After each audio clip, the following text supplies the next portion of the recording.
In today's video, I'm going to teach you how to insert a text box into a dashboard in Tableau. If you've been looking to add that little extra narrative or explanation to your dashboard, a text box is an excellent means to do so. And don't worry, it's a quick and straightforward process.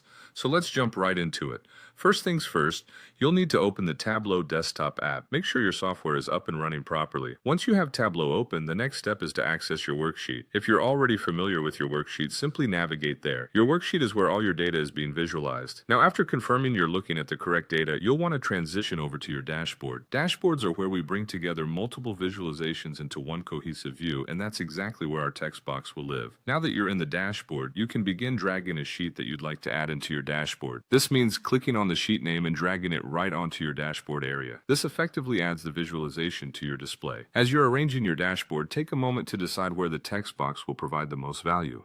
Placement can significantly impact the readability and flow of your dashboard, so think strategically. Once you have your visualization set, you're going to locate the Objects menu on the left pane of Tableau. In this pane, you can select various types of objects to add to your dashboard, such as an image or a web page, but today we're focused on text. So, from this menu, drag the text object over to your dashboard canvas. You'll see a dotted outline showing you where the text box will be placed.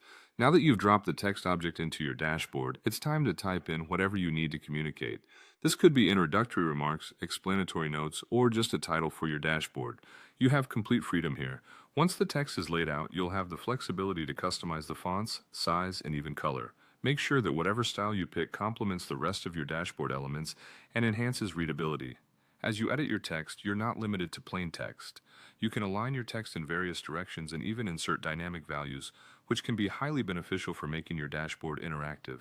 Additionally, to really make some elements stand out, you have the option to make your text bold, italic, or underline it. Such customizations can greatly contribute to the user's experience by highlighting essential information. When you're satisfied with how everything looks, don't forget to click OK to confirm your modifications. That action finalizes your text box placement and seals all your changes in place. And there you have it, a well-integrated text box in your Tableau dashboard. With these simple steps, you've added another layer of informativeness to your visualizations. Thank you for following along, and happy data visualizing.